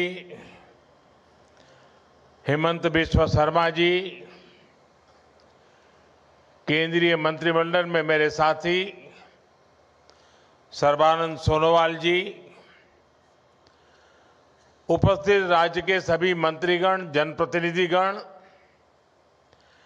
देश भर से टेक्नोलॉजी के माध्यम से इस कार्यक्रम से जुड़े हमारे सभी अन्नदाता साथी, टी गार्डन में काम करने वाले मेरे भाई बहन, और मैं देख रहा हूं कि काफी सीनियर हमारे सभी मुख्यमंत्री जी भी आज हमारे साथ इस कार्यक्रम में देश के कोने कोने में से जुड़े हुए हैं। मेरा सबको नमस्कार। भाइयों बहनों, आज मुझे नवरात्रि के पहले मां कामाख्या की इस पावन भूमि पर आप सभी के दर्शन करने का सौभाग्य मिला है।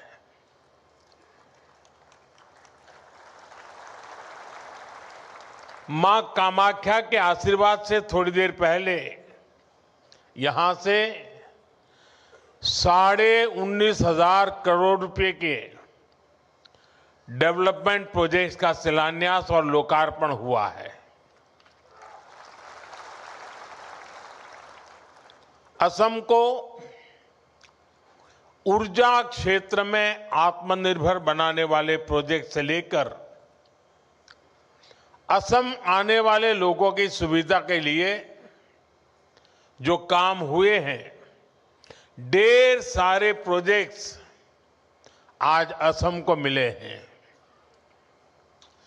आज देश के किसानों और असम में टी गार्डन में काम करने वाले साथियों के लिए भी बहुत बड़ा दिन है।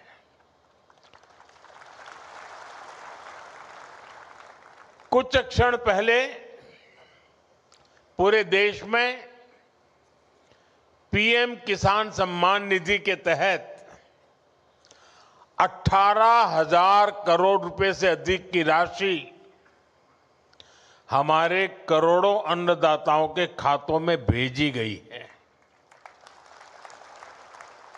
इसके अलावा असम के चाय बागानों से जुड़े अनेक परिवारों को आज भूमि के पट्टे भी दिए गए हैं। मैं असम के लोगों को, यहां के सभी परिवारों को और देश भर के किसानों को बहुत बहुत बधाई देता हूं। साथियों, आज देश भर से किसान साथी मां कामाख्या की इस धरती से जुड़े हैं। थोड़ी देर पहले करोड़ों किसानों के खाते में पीएम किसान निधि जमा होने के मैसेज हर एक के मोबाइल में पहुंच चुके हैं। ये योजना वाकई अद्भुत है। एक क्लिक से करोड़ों किसानों के बैंक खाते में सीधे पैसा जमा होता है। दुनिया के विकसित देशों में भी ऐसा संभव नहीं है। और मुझे विदेश के मेहमान जब मिलते हैं और इस विषय में इतने सवाल पूछते हैं, जानकारी के लिए उतने उत्सुक रहते हैं, ये सब कैसे संभव हो रहा है। दुनिया के बड़े बड़े देश के बड़े बड़े नेताओं को भी ये बहुत अजूबा लगता है। और ये मेरे वही किसान भाई बहन हैं जिनमें से अधिकांश के पास 2014 से पहले न मोबाइल फोन था और न ही बैंक में उनका कोई खाता था। आज ऐसे करोड़ों किसानों के खाते में अब तक 4.25 लाख करोड़ रुपए से अधिक पैसे जमा हो चुका है। इसमें असम के भी करीब 19 लाख किसान हैं जिनको अभी तक लगभग 8,000 करोड़ रुपए मिल चुके हैं। साथियों, मुझे याद है जब पीएम किसान सम्मान निधि योजना शुरू हुई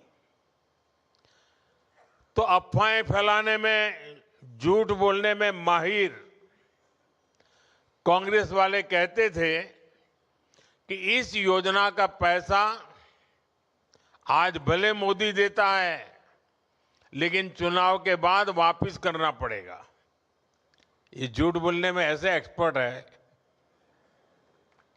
लेकिन आज सम्मान निधि की ये योजना देश के छोटे किसानों के लिए सामाजिक सुरक्षा का एक माध्यम बन गई है। साथियों, बीजेपी एनडीए सरकार के लिए किसान हित से बड़ा और कुछ नहीं। जब किसानों को पैसे देने की बात आती थी, कांग्रेस वालों की सांस अटक जाती थी। मैं आपको एक और उदाहरण देता हूं। 2014 से पहले केंद्र में 10 साल तक कांग्रेस की सरकार थी। कांग्रेस सरकार के 10 साल में किसानों को एमएसपी के रूप में 6.5 लाख करोड़ रुपए मिले थे। 10 साल में 6.5 लाख करोड़, जबकि हमारी सरकार के 10 साल में किसानों को एमएसपी के रूप में 20 लाख करोड़ रुपए अधिक मिल चुके हैं। साथियों, बीते 11 वर्षों में देश के किसान के इर्द गिर्द बीजेपी एनडीए सरकार ने एक मजबूत सुरक्षा कवच बना है। एमएसपी हो, सस्ता ऋण हो, फसल बीमा हो, पीएम किसान सम्मान निधि हो, ये योजनाएं किसानों का बहुत बड़ा संबल बनी है। इतना ही नहीं, हमने इस बात का ध्यान रखा है कि अंतर्राष्ट्रीय स्तर पर संकट का असर खेती किसानी पर न पड़े। अब जैसे कोरोना और उसके बाद जो युद्ध हुए हैं, उसके कारण अंतर्राष्ट्रीय बाजार में खाद की कीमतें कई गुना बढ़ गई थी। विदेशी बाजारों में खाद मिलनी भी मुश्किल हो गई थी। लेकिन केंद्र सरकार ने इस संकट को रोकने के लिए भरपूर कोशिश की। यूरिया की जो बोरी अंतर्राष्ट्रीय बाजार में 3,000 रुपये में मिलती है, वही बोरी हमारी सरकार ने अपने किसानों को सिर्फ 300 रुपये में दी है।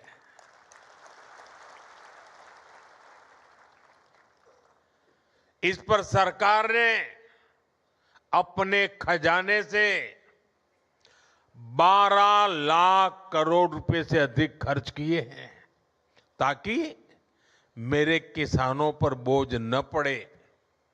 ये बोझ सरकार अपने कंधों पर उठा रही है। साथियों, बीते दशक में भाजपा एनडीए सरकार ने एक और बहुत बड़ा काम आत्मनिर्भरता को लेकर किया है। हमने कृषि को बाहरी संकटों से बचाने के लिए आत्मनिर्भरता को प्रोत्साहन दिया है। हमने आजाद भारत में बार बार देखा है कि दुनिया के दूसरे हिस्सों में लड़ाइयां होती हैं, कहीं सप्लाई चेन में दिक्कत आती है, तो परेशानी हमारे किसान को होती थी। कभी खाद महंगी हो जाती थी, कभी डीजल और ऊर्जा की कीमत बढ़ जाती है, क्योंकि दशकों तक कांग्रेस पार्टी ने देश को दूसरे देशों पर निर्भर रखा। इससे खेती की लागत भी बढ़ जाती थी। साथियों, किसानों की खेती नई तकनीक से जुड़े, उन्हें सिंचाई के नए तरीकों से जोड़ा जाए और फसलों को भी लाभ मिले, इस मंशा से हमारी सरकार ने पर ड्रॉप मोर क्रॉप की नीति बनाई। ड्रिप और स्प्रिंकलर जैसी माइक्रो इरिगेशन टेक्निकों को किसानों तक पहुंचाया। इससे सिंचाई भी बेहतर हुई और लागत भी कम हो गई। आज सरकार आपके खेतों को सोलर पंप से जोड़ने के लिए काम कर रही है, और हमारी कोशिश है कि डीजल पर आपका खर्च कम से कम हो। केंद्र ने जो कुसुम योजना बनाई है, वो इसीलिए है। आज बहुत सारे किसान न सिर्फ सोलर पंप लगाकर सिंचाई कर रहे हैं, बल्कि उससे बिजली बनाकर पैसे भी कमा पा रहे हैं। और तो इसलिए मैं कहता हूं, अन्नदाता ऊर्जादाता बने। साथियों, हमारा निरंतर प्रयास है कि खाद और कीटनाशकों पर किसानों की निर्भरता भी कम हो। कांग्रेस की गलत नीतियों के कारण देश के 5 बड़े खाद कारखाने बंद हो गए थे। हमने उन खाद कारखानों को फिर से शुरू करवाया। साथ ही किसानों को नैनो यूरिया से जोड़ने के लिए भी कई काम किए। आज देश के किसान को इसका लाभ मिल रहा है। अब बीजेपी एनडीए सरकार देश के किसानों को प्राकृतिक खेती के लिए प्रोत्साहन दे रही है। किसान जब बहुत बड़े स्तर पर प्राकृतिक खेती को अपनाएंगे तो मिट्टी भी सुरक्षित रहेगी और हमारे अन्नदाता वैश्विक संकटों से भी सुरक्षित रहेंगे। साथियों, एक तरफ बीजेपी एनडीए सरकार किसानों को लेकर काम कर रही है, हम देश को आत्मनिर्भर बनाने में जुटे हैं। वहीं आज कांग्रेस ने एक बार फिर साबित कर दिया है कि वो किसी भी स्थिति में देश के प्रति ईमानदार नहीं है। आज युद्ध से बने संकटों के बीच भी कांग्रेस सिर्फ अफवाहें फैलाने और अपप्रचार करने में जुटी है। और मैं जरा कांग्रेस के साथियों से कहना चाहता हूं, एक काम करिए, लाल किले पर से 15 अगस्त को पंडित नेहरू जी ने जो भाषण दिए हैं, जरा भाषण सुनिए। आप सुनकर के हैरान हो जाओगे। लाल किले से 15 अगस्त को एक बार कह रहे हैं पंडित जी कि उत्तर कोरिया और दक्षिण कोरिया में लड़ाई चल रही है, इसलिए भारत में महंगाई बढ़ रही है। अब उत्तर कोरिया दक्षिण कोरिया कहां है और यहां पर महंगाई बढ़ने की बात नेहरू जी कह रहे थे। और आज कांग्रेस के लोग देश को गुमराह करने में लगे हैं। वैश्विक संकटों का प्रभाव क्या होता है, यह दुनिया देख रही है। साथियों, बीजेपी एनडीए की सरकार ने हमारी रिफाइनरीज के विकास के लिए, रिफाइनिंग कैपेसिटी के विस्तार के लिए काम किया है। आज भारत दुनिया का वो देश है जो अपनी ही नहीं बल्कि विश्व की ऊर्जा जरूरतों का भी ध्यान रख सकता है। यहां असम में जो हमारी रिफाइनरीज है, उनको भी बीते वर्षों में एक्सपांड किया गया है। असम सहित पूरे नॉर्थ ईस्ट में गैस पाइपलाइन इंफ्रास्ट्रक्चर पर अभूतपूर्व निवेश किया जा रहा है। नुमालीगढ़ सिलीगुड़ी पाइपलाइन के अपग्रेडेशन का काम भी पूरा हो चुका है और असम के गोलाघाट में दुनिया का पहला second generation bio ethanol plant भी स्थापित किया गया है। इन सारे प्रोजेक्ट्स का बहुत बड़ा फायदा इस पूरे क्षेत्र को होगा। साथियों, रेलवे की विदेशों पर निर्भरता कम हो, हमें विदेशों से कम तेल मंगाना पड़े, इसके लिए 1 दशक में बहुत बड़ा काम हुआ है। पिछले 10 साल में आज देश का करीब करीब पूरा रेल नेटवर्क इलेक्ट्रिक रूट से जुड़ चुका है और जल्द ही हम 100% 100% इलेक्ट्रिफिकेशन का लक्ष्य भी पूरा कर रहे हैं। इस इलेक्ट्रिफिकेशन के कारण देश में करीब करीब 250 करोड़ लीटर डीजल की बचत हो रही है। असम में भी रेलवे नेटवर्क का तेजी से बिजलीकरण हो रहा है। आज भी यहां रेलवे के बिजलीकरण से जुड़े प्रोजेक्ट का लोकार्पण और शिलान्यास हुआ है। साथियों, असम देश में रिन्यूएबल एनर्जी से जुड़े संकल्पों की सिद्धि में भी बड़ी भूमिका निभा रहा है। Lower Kopili hydro power project से असम सहित पूरे नॉर्थ ईस्ट को फायदा होगा। और सबसे बड़ी बात, जो ये हजारों करोड़ रुपए की परियोजनाएं असम में शुरू हुई है, वो असम के युवाओं के लिए रोजगार के नए मौके बना रही है, असम की समृद्धि बढ़ा रही है। साथियों, बीजेपी एनडीए की डबल इंजन सरकार की पहचान संवेदनशीलता से है, सुशासन से है। देश के हर क्षेत्र, हर वर्ग का विकास, ये हमारी प्राथमिकता है। इसी भाव के साथ आज असम के टी गार्डन में काम करने वाले साथियों के लिए बहुत बड़ी पहल हुई है। जिनकी मेहनत से असम की वैश्विक पहचान को बल मिला,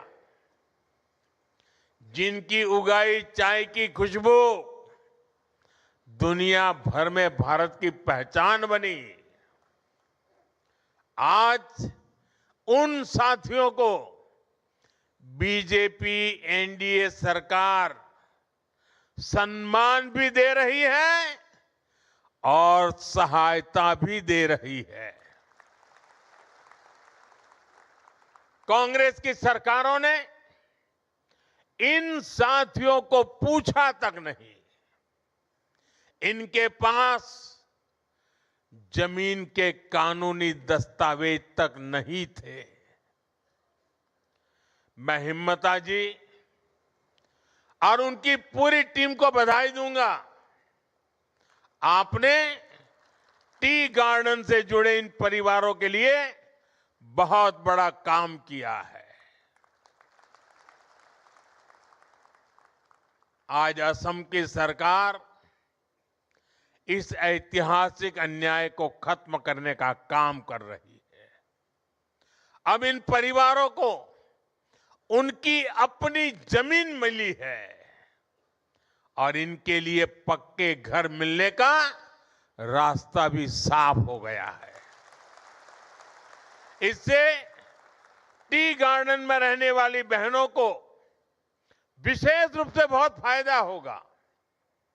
मैं चाहूंगा कि अब टी गार्डन में काम करने वाले परिवारों के बच्चे भी अच्छे से पढ़ाई करें और आगे बढ़ें।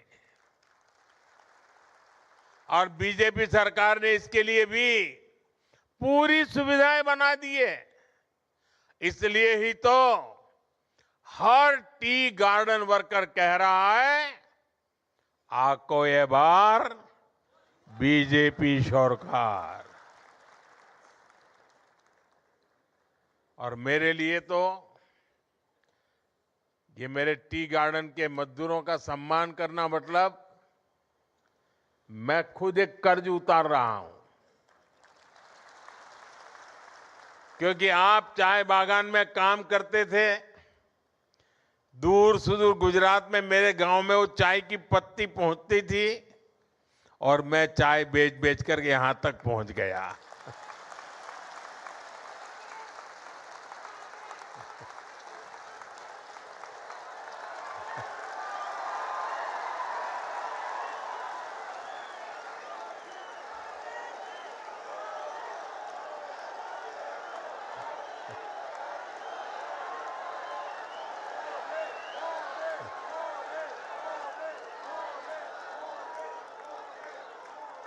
अब मुझे बताइए ये टी गार्डन वालों के आशीर्वाद नहीं होते तो मैं यहां पहुंचता क्या? ये टी गार्डन वालों की टी मेरे यहां पहुंची और मैं आज आपके बीच पहुंचा। और देखिए मां कामाख्या की कैसी कृपा है कि मुझे आज मेरे टी गार्डन के भाइयों का कर्ज उतारने का मौका मां कामाख्या देवी ने मुझे दिया।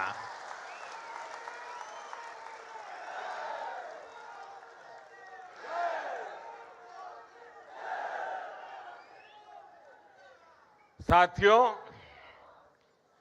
आज से प्रसिद्ध निमाती घाट और विश्वनाथ घाट पर आधुनिक क्रूज टर्मिनल बनाने का काम भी शुरू हुआ है। ये सिर्फ एक इंफ्रास्ट्रक्चर प्रोजेक्ट नहीं है, ये असम में टूरिज्म और स्थानीय अर्थव्यवस्था को नई दिशा देने वाला काम है। बीजेपी सरकार ने टूरिज्म को सिर्फ दर्शनीय स्थलों तक सीमित नहीं रखा है, बल्कि उसे रोजगार और विकास के बड़े अवसर के रूप में देखा है। इसी सोच के साथ ब्रह्मपुत्र नदी में भी वाटर टूरिज्म की संभावनाएं बढ़ाई जा रही है। क्रूज टर्मिनल बनने से ब्रह्मपुत्र पर क्रूज चलाने का काम आगे बढ़ेगा और देश दुनिया के पर्यटकों के लिए असम तक पहुंचना और आसान होगा। जब क्रूज टूरिज्म बढ़ेगा तो स्थानीय युवाओं के लिए रोजगार के नए अवसर बनेंगे। कारीगरों और हस्तशिल्प से जुड़े लोगों को नया बाजार मिलेगा। छोटे दुकानदारों, नाविकों, होटल और ट्रांसपोर्ट से जुड़े लोगों की आमदनी भी बढ़ेगी। यानी असम में टूरिज्म अब सिर्फ घूमने फिरने तक सीमित नहीं है, यह स्थानीय विकास और जन समृद्धि का एक नया इंजन बन रहा है। साथियों, असम आज हमारे नॉर्थ ईस्ट यानी अष्टलक्ष्मी के नए भविष्य का एक मॉडल बन रहा है। यहां की प्रगति पूरे नॉर्थ ईस्ट को नई गति दे रही है। असम में जो बदलाव बीते एक दशक में बीजेपी एनडीए सरकार ने किया है, उसका प्रभाव पड़ोस में पश्चिम बंगाल में भी दिख रहा है। वहां भी लोग बीजेपी एनडीए का ऐसा ही सुशासन चाहते हैं। इसलिए मैं असम के हर युवा, हर परिवार से कहूंगा कि हमें मिलकर विकसित असम के लिए काम करते रहना है, ताकि असम देश में एक मॉडल स्टेट बनकर उभरे।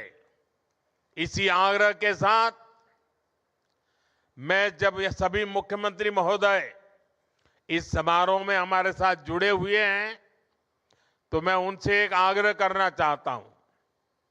यहां जो पीएम एकता मॉल का उद्घाटन हुआ है, आप अपने राज्य की चीजें भी यहां बेचने की व्यवस्था कीजिए।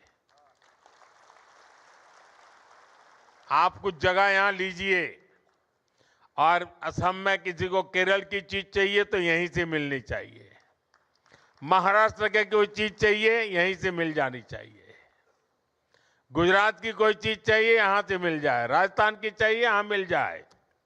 यानी पूरे देश की एकता का दर्शन हो। इस मॉल में हिंदुस्तान के सभी राज्यों की उपस्थिति हो। इस मॉल में असम के हर डिस्ट्रिक्ट की उपस्थिति हो। वन डिस्ट्रिक्ट वन प्रोडक्ट, यानी एक प्रकार से कोई भी व्यक्ति एकता मॉल में जाए तो उसको वहां पूरा हिंदुस्तान मिल जाना चाहिए। और मुझे विश्वास है कि असम की धरती से पूरे देश को एक मॉडल मिलेगा और सफलतापूर्वक देश के हर राज्य में एकता मॉल तैयार हो जाएंगे। आप सबको फिर से एक बार विकास की परियोजनाओं की बहुत बहुत शुभकामनाएं देता हूं। देश भर से जो किसान साथी हमारे साथ जुड़ रहे हैं, मैं उनका भी फिर से बहुत बहुत आभार व्यक्त करता हूं और मैं मां कामाख्या से प्रार्थना करता हूं कि कुछ ही दिनों के बाद जब नवरात्रि का प्रारंभ हो रहा है, मां कामाख्या की कृपा सभी देशवासियों पर बनी रहे और हम सारे संकटों को पार करते हुए नए विश्वास, नए सामर्थ्य के साथ आगे बढ़े। मेरी बहुत बहुत शुभकामनाएं। भारत माता की, भारत माता की, भारत माता की। वंदे वंदे वंदे वंदे वंदे वंदे वंदे वंदे।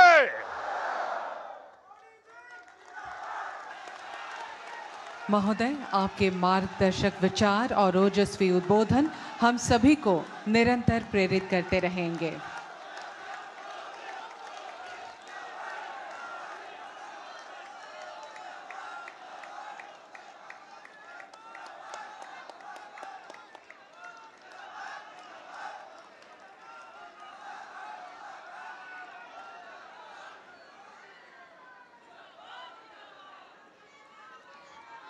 देवियों सज्जनों, आप सभी की गरिमामयी उपस्थिति और सहयोगिता के लिए हम हृदय से कृतज्ञता व्यक्त करते हुए आज के इस भव्य कार्यक्रम का सीधा प्रसारण आप गुवाहाटी से देख रहे थे, जहां पर प्रधानमंत्री नरेंद्र मोदी ने इस समय कार्यक्रम को संबोधित किया। आज बड़ा दिन असम के लिए, क्योंकि प्रधानमंत्री असम के दौरे पर हैं। पहले कोकराझार में उन्होंने परियोजनाओं का उद्घाटन और संबोधन किया और अब गुवाहाटी में भी उन्होंने 19,680 करोड़ रुपए की परियोजनाओं का उद्घाटन किया है। और उन्होंने इस मौके पर कई बड़ी बातें कही हैं। उन्होंने कहा, असम के चाय बागान में काम करने वाले साथियों के लिए आज एक बड़ा दिन है, बड़ा क्षण है, क्योंकि परिवारों को भूमि के पट्टे दिए गए हैं। और साथ ही देश भर के किसानों के लिए भी बड़ा दिन, क्योंकि किसान सम्मान निधि के जरिए करोड़ों अन्नदाताओं को आर्थिक मदद पहुंचाई गई। 22वीं किस्त जारी कर दी गई है। इसमें 18,000 करोड़ रुपए से अधिक की राशि अन्नदाताओं को इस 22वीं किस्त में भेजी गई है, देश भर के किसानों को। तो देश भर के किसान साथ ही मां कामाख्या के स्थान से जुड़े हैं, क्योंकि गुवाहाटी जो है वहीं पर मां कामाख्या का स्थान है कुछ ही दूरी पर। सम्मान निधि, जो पीएम सम्मान निधि योजना है, वो देश के किसानों के लिए सामाजिक सुरक्षा का साधन बन गई है और सरकार ने किसानों के लिए एक सुरक्षा चक्र बनाया हुआ है। किसान सम्मान निधि योजना को लेकर पहले कांग्रेस ने झूठ और भ्रम फैलाया कि चुनाव के बाद ये राशि नहीं दी जाएगी, लेकिन अब ये बिल्कुल सच साबित हो गया। कांग्रेस के 10 सालों में किसानों को एमएसपी के तौर पर सिर्फ 6.5 लाख करोड़ रुपए मिले थे, लेकिन प्रधानमंत्री नरेंद्र मोदी ने कहा कि हमारे 10 सालों में 20 लाख करोड़ रुपए से भी अधिक एमएसपी के तौर पर मिल चुके हैं 10 सालों में। तो ये बड़ा अंतर, 3 गुने से भी ज्यादा का अंतर। तो ये जो सुरक्षा चक्र है, ये एमएसपी, सस्ता ऋण, फसल बीमा, पीएम किसान सम्मान निधि, ये सारी चीज मिल करके अन्नदाताओं के लिए एक सुरक्षा चक्र बनाते हैं। ये किसान के संबल है। उन्होंने वर्तमान स्थिति का भी जिक्र किया। अंतर्राष्ट्रीय संकट का असर खेती किसानी पर ना पड़े, ये सरकार की प्राथमिकता है कि किसी भी तरह से उर्वरक हो या फिर डीजल हो, ये सब पर असर ना पड़े। किसानों को नैनो यूरिया से जोड़ने का उनकी सरकार ने काम किया, ये प्रधानमंत्री ने कहा। किसानों को प्राकृतिक खेती करने के लिए प्रोत्साहित किया जा रहा है और इससे भी जो उर्वरक है उसकी खपत में कमी आ सकती है। कांग्रेस किसी भी स्थिति में देश के लिए ईमानदार नहीं है, बड़ा आरोप लगाया। प्रधानमंत्री नरेंद्र मोदी ने कांग्रेस पर कहा कि आज कांग्रेस के लोग देश को गुमराह करने का काम कर रहे हैं। जब युद्ध से कुछ संकट की स्थिति आई है, उन्होंने कहा रिफाइनरी विकास के लिए, रिफाइनिंग कैपेसिटी के विस्तार के लिए उनकी सरकार ने काम किया है और उसका आज लाभ मिल रहा है, न सिर्फ भारत को बल्कि कुछ और देशों को भी। असम सहित पूरे नॉर्थ ईस्ट में गैस पाइपलाइन इंफ्रास्ट्रक्चर पर निवेश जारी है और ये एक बड़ी बात है। ऊर्जा की सप्लाई करने के मामले में 10 सालों में देश का करीब करीब पूरा रेल नेटवर्क इलेक्ट्रिक रूट से जुड़ चुका है, तो वहां से भी डीजल की खपत कम हुई है, क्योंकि पहले डीजल के इंजन चलते थे। जल्द ही रेलवे का 100% इलेक्ट्रिफिकेशन का लक्ष्य भी पूरा हो जाएगा और डीजल इंजन बिल्कुल समाप्त हो जाएंगे। असम रिन्यूएबल एनर्जी से जुड़े संकल्पों की सिद्धि में बड़ी भूमिका निभा रहा है, क्योंकि वहां पर असम में ऊर्जा की कई परियोजनाएं हैं। भाजपा सरकार की पहचान संवेदनशीलता और सुशासन से है, और इसीलिए उन्होंने कहा कि बगल में पश्चिम बंगाल वाले भी चाह रहे हैं। कांग्रेस सरकारों ने चाय बागान के साथियों की उपेक्षा की। उन्होंने हमेशा उनसे वादे तो किए, लेकिन वादे पूरे नहीं किए। अब उन्होंने क्रूज पर्यटन की बात की कि असम में पर्यटन स्थानीय विकास और जन समृद्धि का साधन बन रहा है, और जब क्रूज पर्यटन की शुरुआत हो रही है तो जाहिर सी बात है इससे बहुत सारे लोगों को रोजगार मिलेगा। असम के विकास का असर पश्चिम बंगाल पड़ोसी राज्य पर भी पड़ रहा है। वहां पर भी लोग बीजेपी एनडीए का सुशासन चाह रहे हैं। और इससे पहले प्रधानमंत्री ने प्रदर्शनी का भी अवलोकन किया। कुछ तस्वीरें उसी से जुड़ी हुई देखिए।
तो ये तस्वीरें आप देख रहे थे। प्रधानमंत्री नरेंद्र मोदी प्रदर्शनी का अवलोकन कर रहे थे। प्रधानमंत्री असम के दौरे पर हैं, उनके कई कार्यक्रम हैं। उसी दरमियान प्रधानमंत्री ने इस प्रदर्शनी का भी अवलोकन किया था। और इसी के साथ इस बुलेटिन में फिलहाल इतना ही। नमस्कार।